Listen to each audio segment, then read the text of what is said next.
അനേകായിരം വർഷങ്ങൾക്ക് മുമ്പ് ഒരു യോഗിയുണ്ടായിരുന്നു. സുനീറ എന്നായിരുന്നു അദ്ദേഹത്തിന്റെ പേര്. സപ്തർഷികളുടെ അടുത്ത തലമുറയാണ് സുനീറയെന്ന് ഞങ്ങൾ വിശ്വസിക്കുന്നു. അദ്ദേഹം ജീവിച്ചിരുന്നതും പ്രവർത്തിച്ചതും പർവ്വതനിരകളിലാണ്. അവ ഇപ്പോഴുള്ളത് നേപ്പാളിലാണ്. അദ്ദേഹം ദുഷ്കരമായ ഒരു പദ്ധതി ഏറ്റെടുത്തു.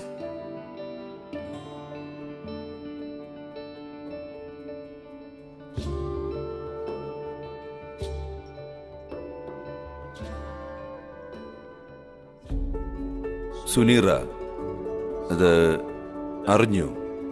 മനുഷ്യബോധത്തെ ഉയർത്താൻ കഴിയുമെന്ന്. നമുക്ക് പൂർണ്ണതയുള്ള ഒരു മനുഷ്യനെ സൃഷ്ടിക്കാമെങ്കിൽ എല്ലാത്തരം മനുഷ്യരിലും നമുക്കിതിനെ എത്തിക്കാൻ കഴിയും. ഒരു തരത്തിൽ പറഞ്ഞാൽ അദ്ദേഹം വരുന്നത് ശൈവ പാരമ്പര്യത്തിൽ നിന്നുമാണ്. അത്തരത്തിലുള്ള ജീവനെ സൃഷ്ടിക്കുക അദ്ദേഹത്തിന്റെ സ്വപ്നമായിരുന്നു. ഒരിക്കൽ കൂടി അദ്ദേഹം ജീവനുള്ള ഒരു ശിവനെ സൃഷ്ടിക്കുവാൻ ആഗ്രഹിച്ചു. ലോകത്തിന് പൂർണ്ണനായ ഒരു ഗുരുവിനെ. അദ്ദേഹം വിവിധ മാനങ്ങളുള്ള ആളായിരിക്കും. അതും ഇത് പഠിപ്പിക്കുന്ന ആളായിരിക്കില്ല. ശിവൻ നൽകിയതുപോലെ സാധ്യമായ എല്ലാ രീതിയിലും അദ്ദേഹം മനുഷ്യബോധത്തെക്കുറിച്ചും ശരീരത്തെക്കുറിച്ചും പര്യവേഷണം നടത്തി. ഇത്തരത്തിലുള്ള ജീവിക്കുന്ന ജീവനെയാണ് അദ്ദേഹം അത്തരത്തിലുള്ള ഒരു ജീവനെ സൃഷ്ടിക്കുവാൻ ആഗ്രഹിച്ചു. അതുകൊണ്ട് അദ്ദേഹം വിശ്വസിച്ചത് അതിന്റെ മുകളിൽ ഒരു ഭൗതിക ശരീരം നിർമ്മിച്ച് ഈ ലോകത്തത് സ്വതന്ത്രമാകട്ടെ എന്ന്. 100 or 1000 കണക്കിന് വർഷത്തെ ആയുസ്സോടെ അദ്ദേഹത്തിന്റെ കാലം കഴിയുമ്പോഴേക്കും ലോകം മുഴുവൻ പരിവർത്തനപ്പെട്ടിട്ടുണ്ടാവും. അങ്ങനെ അദ്ദേഹം ആ പദ്ധതി നടപ്പിലാക്കാൻ തുടങ്ങി. പൂർത്തിയാക്കാൻ കഴിയാതെ മരണപ്പെടുകയും ചെയ്തു.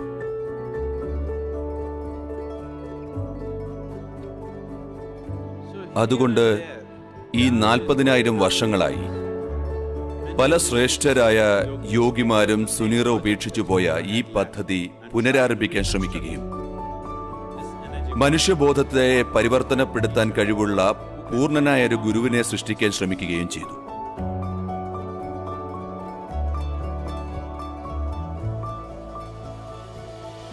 അവർ അദ്ദേഹത്തെ മൈത്രേയൻ എന്ന് വിളിച്ചു. മൈത്രേയൻ എന്നാൽ സുഹൃത്തെന്നാണ്. മനുഷ്യകുലത്തിനുള്ള ഒരു യഥാർത്ഥ സുഹൃത്ത്. മനുഷ്യകുലത്തെ പരിവർത്തനപ്പെടുത്തുവാൻ ഒരു ലോകാചാര്യൻ.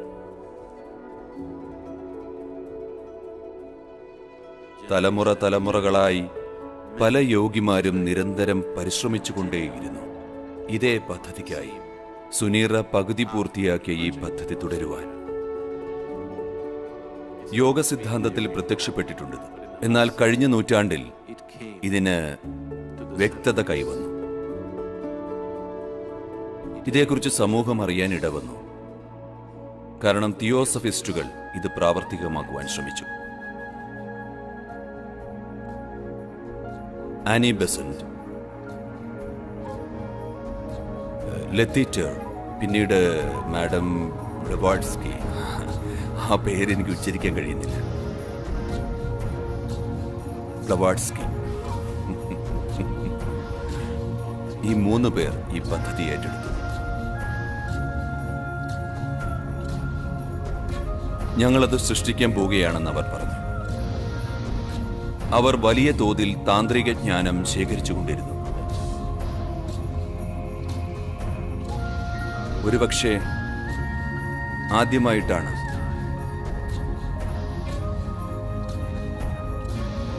കഴിഞ്ഞ ഏതാനും 100 വർഷങ്ങൾക്കിടയിൽ, തീർച്ചയായും അത് ആദ്യമായിട്ടാണ്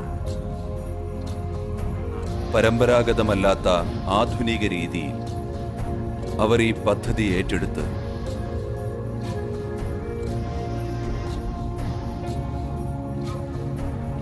എന്നിട്ട് ആ സത്ത എവിടെയാണെന്ന് കണ്ടെത്താൻ ശ്രമിക്കുകയും ചെയ്തു. അപൂർണമായ ഈ പദ്ധതി ഏറ്റെടുത്ത് പൂർത്തിയാക്കുവാൻ അവർ ആഗ്രഹിച്ചു. കുറച്ച് ജോലിയൊക്കെ അവർ തീർത്തു.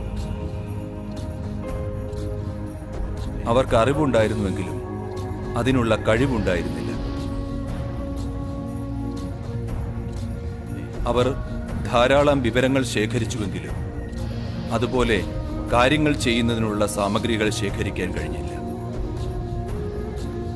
അവർ 2 തവണ ഗൗരവമായി തന്നെ പരിശ്രമം നടത്തി ആ പരിപൂർണ സത്ത വന്നു ചേർന്നിരിക്കുന്നുവെന്ന് പ്രഖ്യാപിക്കുക.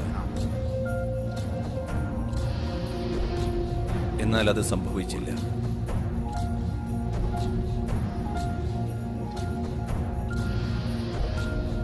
പിന്നീട് മറ്റൊരു പ്രവർത്തനവും നടക്കുകയുണ്ടായി. കഴിഞ്ഞ 2 സഹസ്രാബ്ദത്തിലായിരുന്നു അത്. അവിടെ മറ്റൊരു കൂട്ടം യോഗികൾ സുനീറയുടെ മഹത്തരവും എന്നാൽ ദുഷ്കരവുമായ ഈ പദ്ധതിയെക്കുറിച്ച് ബോധവാന്മാരായി. അവർ തങ്ങളുടെ ജ്ഞാനം ഉപയോഗിച്ച് സമാനമായ ഒരു ശക്തിയെ രൂപപ്പെടുത്തുവാൻ തുടങ്ങി. എന്നാൽ ഇതേക്കുറിച്ച് തികച്ചും വ്യത്യസ്തമായ ഒരു ധാരണയോടെയായിരുന്നു ഒരു പരിപൂർണ സത്തയെ സൃഷ്ടിക്കുന്നതിനായി. എന്നാൽ ഒരു മനുഷ്യനായിട്ടല്ല, മനുഷ്യരൂപത്തിലുമല്ല. കാരണം ആ ശ്രമം മനുഷ്യരിൽ നിക്ഷേപിക്കുക എന്നത് അത്തരമൊരു സാധ്യതയാണ്. മനുഷ്യ ശരീരത്തിന് എല്ലാവിധ യോഗ്യതയുമുണ്ട്. എന്നിരുന്നാലും ശരീരത്തിന് ഈ പ്രയത്നം ഉൾക്കൊള്ളുന്നതിനുള്ള സമഗ്രതയില്ല. മുൻകാലങ്ങളിൽ പല ദിക്കുകളിലും ധ്യാനലിംഗങ്ങൾ സൃഷ്ടിച്ചതിൻ്റെയോ അതിനുള്ള ശ്രമങ്ങളുടെയോ അനുഭവം ഉണ്ടായിട്ടുണ്ട്.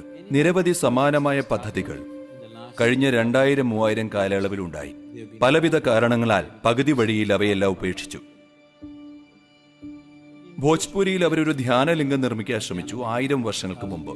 1000 വർഷങ്ങൾക്ക് അല്പം മുമ്പ് തദ്ദേശീയനായ ഒരു രാജാവ് പിന്തുണ നൽകി, ധാരാളം പണം നൽകി. അവർ പ്രൗഢമായ ഒരു ക്ഷേത്രം നിർമ്മിക്കുകയും പകുതി പൂർത്തിയാക്കിയ ശേഷം ബാക്കി ഒരു കല്ലിൽ കോറി വയ്ക്കുകയും ചെയ്തു. നിങ്ങൾക്കറിയാമല്ലോ, അന്ന് ചിത്രം വരയ്ക്കുന്നതിനുള്ള ബോർഡുകളില്ലായിരുന്നു. അവർ ഒരു പാറ നിരപ്പാക്കി ക്ഷേത്രത്തിന്റെ വിപുലമായ പ്ലാൻ തയ്യാറാക്കി. വാസ്തുവിദ്യാപരമായ വിശദാംശങ്ങളോടുകൂടി മനോഹരമായ ഒരു പദ്ധതിയായിരുന്നുവെങ്കിലും എന്തൊക്കെയോ കാരണങ്ങളാൽ അത് പാതി വഴിയിൽ ഉപേക്ഷിക്കപ്പെട്ടു. ലിംഗത്തിന്റെ നിർമ്മാണത്തിനായി മാത്രം അവർ 3 വർഷത്തോളം പ്രയത്നിച്ചു. 14 പേർ അതിനുവേണ്ടി പണിയെടുക്കുന്നുണ്ടായിരുന്നു. ഒരു യോഗി ആ മുഴുവൻ പ്രക്രിയയ്ക്കും തുടക്കമിട്ടു. ഈ യോഗി 2 വർഷത്തിലേറെ പരിശ്രമിക്കുകയും 14 പേരെ സൃഷ്ടിക്കുകയും ചെയ്തു. 7 പുരുഷന്മാരും 7 സ്ത്രീകളും. അത്യധികമോ അസാധാരണമായോ ചാതുര്യമുള്ളവർ അവർ പ്രവർത്തിക്കുവാൻ തുടങ്ങി. അവർ ഈ ലിംഗം ഏറെക്കുറെ 95% പൂർത്തിയാക്കി. എന്നാൽ ആ സമയത്തൊരു ആക്രമണമുണ്ടായി.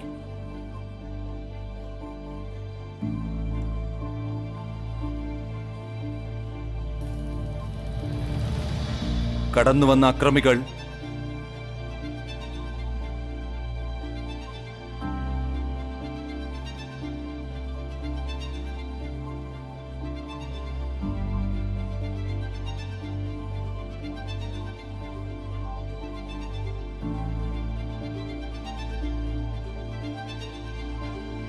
ഈ ആളുകൾ ഒരു പ്രത്യേക അവസ്ഥയിലാണെന്ന് കണ്ടു.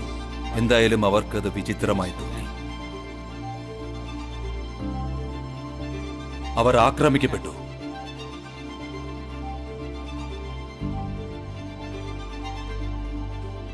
അവരുടെ ആക്രമണത്തിൽ അദ്ദേഹത്തിന്റെ ഇടത് കാൽപാദം അരിഞ്ഞു മാറ്റപ്പെട്ടു. ശരീരത്തിനുണ്ടായ കുറവ് കാരണം പിന്നീട് അദ്ദേഹത്തിന് തുടരാൻ കഴിഞ്ഞില്ല. അതുകൊണ്ട് അദ്ദേഹം തീരുമാനിച്ചു, തങ്ങളെല്ലാവരും ആ ലിംഗത്തിൽ അലിഞ്ഞു ചേർന്ന് ആ പണി പൂർത്തിയാക്കുമെന്ന്. അതുകൊണ്ട് അവർ മറ്റൊരു യോഗിയോട് ആവശ്യപ്പെട്ടു. ആ ഊർജത്തെ ബന്ധിക്കാൻ അദ്ദേഹം അവരെ പരിശീലിപ്പിച്ചു. ഈ യോഗികൾ തങ്ങളുടെ ശരീരം ഉപേക്ഷിച്ച് ആ ലിംഗത്തിൽ ലയിച്ചു ചേർന്നു. ഊർജബന്ധനത്തിന് നിയോഗിക്കപ്പെട്ട യോഗിയെ സാഹചര്യം വികാരപരവശനാക്കിയതിനാൽ അദ്ദേഹത്തിന് കഴിയാതെയായി. അവർക്കത് കൃത്യസമയത്ത് ബന്ധിക്കാൻ കഴിയാതെ വന്നതുകൊണ്ട് ഇപ്പോഴും നിങ്ങൾക്കത് കാണാൻ കഴിയും. ലിംഗത്തിൽ നേർരേഖയിലുള്ള ഒരു പൊട്ടൽ, ഏകദേശം 3 ഇഞ്ച് മുതൽ 4 ഇഞ്ച് വരെയുള്ള വിള്ളലാണ്. ആർക്കിയോളജിക്കൽ ഡിപ്പാർട്ട്മെന്റ് ചെയ്തത് ആ വിള്ളൽ ചുണ്ണാമ്പ് കൊണ്ട് അടച്ചു കളഞ്ഞു. എന്നാൽ അതിൽ വീണ്ടും വിള്ളലുണ്ടായി. അത്തരത്തിലുള്ള ഘടനകൾ നിർമ്മിക്കുക എന്നത് ഒരാവശ്യമായിരുന്നു. പല യോഗികളുടെയും ഉപകരണങ്ങൾ നിർമ്മിക്കുക ആത്മസാക്ഷാത്കാരത്തിന് കേവലം പ്രബോധനങ്ങളല്ല, പഠനങ്ങൾ, ആളുകൾക്ക് ചെയ്യുവാനുള്ള വെറും പരിശീലനങ്ങളല്ല, സാവധാനം പഠിച്ചെടുക്കാവുന്ന ജീവത്തായ ഉപായങ്ങൾ, ആളുകളെ ആ പ്രക്രിയയ്ക്ക് വിധേയമാക്കാൻ കഴിയുന്ന ചൈതന്യവത്തായ ഉപായങ്ങൾ സൃഷ്ടിക്കുക എന്നതാണ് ശ്രേഷ്ഠമായ യോഗികളുടെ ആഗ്രഹം. അത്തരം ആഗ്രഹമുണ്ടായിരുന്ന അവരിൽ ഒരാൾ ആ ജോലി എന്നെ ഏൽപ്പിച്ചു.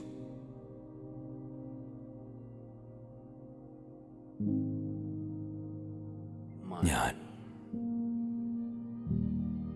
അദ്ദേഹത്തോടൊപ്പം ഉണ്ടായിരുന്നത് അല്പസമയങ്ങൾ മാത്രമാണ്.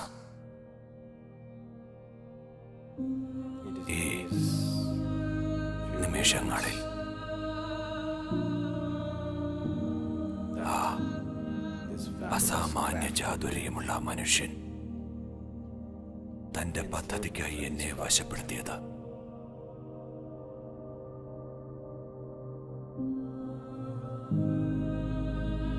ഞാൻ ചെയ്തതെല്ലാം അതിനെ ചുറ്റിപ്പറ്റിയായിരുന്നു. കാരണം അതെന്റെ ഗുരുവിന്റെ സ്വപ്നമായിരുന്നു. ധ്യാനലിംഗം സ്ഥാപിക്കുക എന്നത് അദ്ദേഹത്തിന്റെ ദർശനമായിരുന്നു.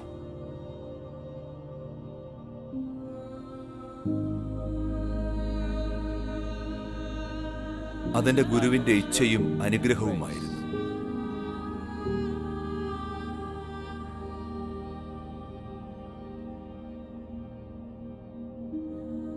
ഞാനൊരു കാര്യം പറയാം നിങ്ങളോട്, എനിക്ക് പ്രചോദനമായ ഉന്മാദത്തെക്കുറിച്ച്. 2 ആയുഷ്കാലത്തെ അതികഠിനമായ സാധനയ്ക്ക് ശേഷം വളരെ തീവ്രമായ, ശരിക്കും ദുസ്സഹമായ സാധന. ഈ 2 കാലയളവിലും ആളുകൾ എന്നെ വിളിച്ചിരുന്നത് ശിവയോഗി എന്നായിരുന്നു. പിന്നീട്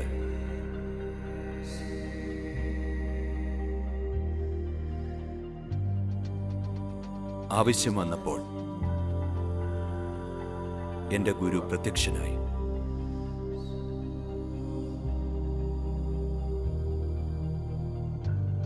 എന്നിട്ട് അദ്ദേഹത്തിനൊരു തോന്നലുണ്ടായപ്പോൾ എന്നെ സ്പർശിക്കുന്നത് യുക്തമല്ലെന്ന് തോന്നിയതുകൊണ്ട് അദ്ദേഹം എന്നെ വടികൊണ്ട് സ്പർശിച്ചു.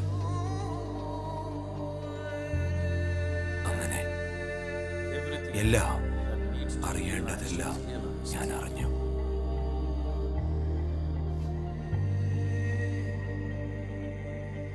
ഞാൻ എല്ലാത്തിന്റെയും കൊടുമുടിയിലെത്തി.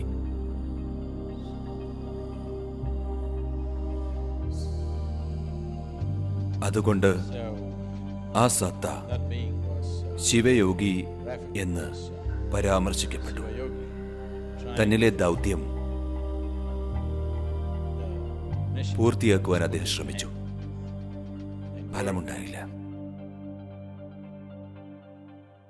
അദ്ദേഹം തിരിച്ചു വന്നു.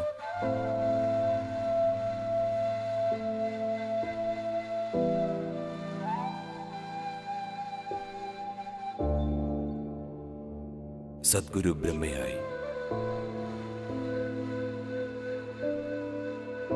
കഠിന ശ്രമം ചെയ്തു. ഏറെക്കുറെ വിജയം കണ്ടു.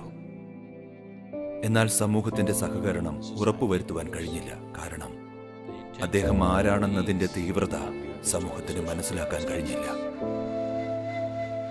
അദ്ദേഹം അത് പൂർത്തിയാക്കിയില്ല. കുറെ ആളുകളെ തയ്യാറാക്കിയതിനു ശേഷം അദ്ദേഹം ഒരു മലയിലേക്ക് പോയി. അദ്ദേഹം സ്വയം പരിശോധന നടത്തി എന്തുകൊണ്ട് പരാജയപ്പെട്ടുവെന്ന്. അദ്ദേഹത്തിന് എല്ലാം ഉണ്ടായിരുന്നു. എന്തുകൊണ്ടാണ് അത് നടക്കാതിരുന്നത്? തനിക്ക് കഴിവില്ലാത്തതുകൊണ്ടല്ലെന്ന് അദ്ദേഹത്തിന് അറിയാമായിരുന്നു. അദ്ദേഹത്തിന് സമൂഹത്തിന്റെ പിന്തുണ നേടാൻ കഴിയാതിരുന്നതാണ് കാരണം. അവസാനമായി അദ്ദേഹം മലമുകളിലേക്ക് പോയി.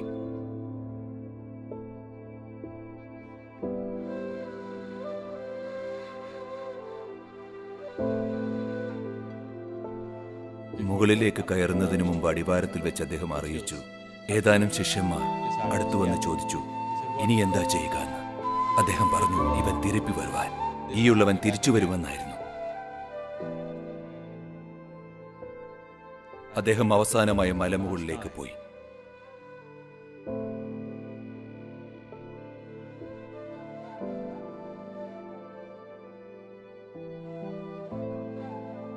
അദ്ദേഹം അപൂർവമായ കാര്യം ചെയ്തു. ഒരേ സമയം 7 ചക്രങ്ങളിലൂടെ അദ്ദേഹം ശരീരം വെടിഞ്ഞു. ഇത് അദ്ദേഹം സ്വയം പരിശോധിക്കുകയായിരുന്നു. അതങ്ങനെയല്ലെന്ന് അദ്ദേഹത്തിന് അറിയാമായിരുന്നിട്ടും എന്തെങ്കിലും കാര്യം ഫലം കാണാതെ വന്നാൽ അതിന്റെ പഴി നിങ്ങൾക്കായിരിക്കും. അതുകൊണ്ട് അദ്ദേഹം പരിശോധിക്കുകയായിരുന്നു, തന്നെ കൊണ്ട് കഴിയുമോ എന്ന്. അതുകൊണ്ട് 7 ചക്രങ്ങളിലൂടെയും അദ്ദേഹം ശരീരം വെടിഞ്ഞു. അലൗകികമായ ആ ഊർജം, മറ്റെവിടെയുമില്ലാത്ത വളരെ വ്യതിരിക്തമായ ഊർജം നിങ്ങൾക്ക് 7ാമത്തെ കുന്നിൽ അനുഭവിക്കുവാൻ കഴിയും.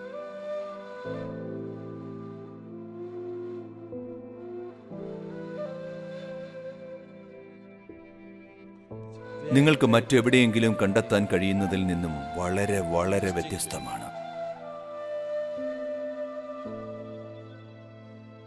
അത് ചെയ്തു കഴിഞ്ഞപ്പോൾ അദ്ദേഹത്തിന് മനസ്സിലായി, അത് എന്താണ് പ്രശ്നമെന്ന് പറയുന്നത് സാഹചര്യത്തെ വേണ്ട പോലെ കൈകാര്യം ചെയ്യാത്തതാണ്.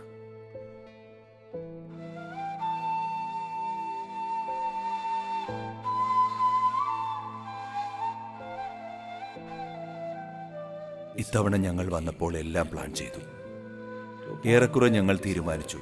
എനിക്ക് വേണ്ട ആളുകൾ എവിടെ ജനിക്കണം, എങ്ങനെ ജനിക്കണം, എല്ലാം പ്ലാൻ ചെയ്തതുപോലെ തന്നെ നടന്നു.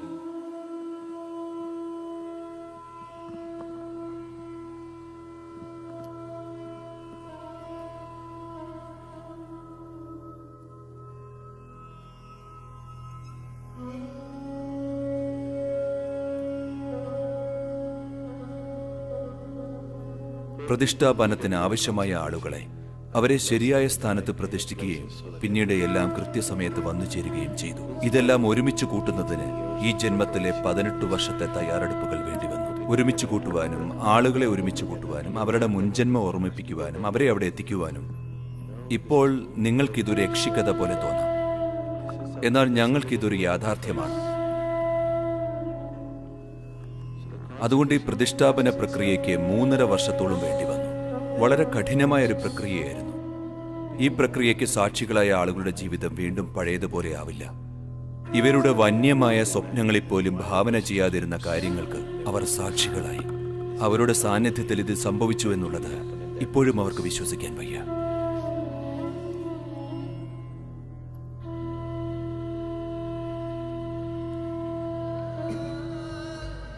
യോഗി സുനീറ പരിശ്രമിച്ചു ജീവിതത്തിലുടനീളം. എന്നാൽ ജീവിതാന്ത്യത്തിൽ ഒരു പൂർണ്ണ സത്തയെ സൃഷ്ടിക്കുവാനുള്ള ശ്രമം സഫലമാകാതെ വന്നപ്പോൾ യോഗി സുനീറ പ്രവചനം നടത്തി. അത് വളരെ കാലത്തിന് ശേഷം, വളരെ വളരെ കാലങ്ങൾക്ക് ശേഷം ഞാൻ തുടങ്ങിവെച്ച ഈ ജോലി പൂർത്തിയാക്കുകയും പ്രതിധ്വനിക്കുകയും ചെയ്യും. ഇവിടെയല്ല, തെക്കേ ഇന്ത്യയിലെ പച്ചക്കുന്നുകളിൽ. നമ്മുടെ കുന്നുകൾക്ക് പച്ച നിറമാണ്. നിങ്ങൾ തെക്കേ ഇന്ത്യയിലാണ്. അതുകൊണ്ട് സുനീറയുടെ പ്രവചനം എന്തായിരുന്നാലും അത് സത്യമായിരിക്കുകയാണ്. എന്നാൽ അദ്ദേഹം ചിന്തിച്ചതുപോലെയല്ല.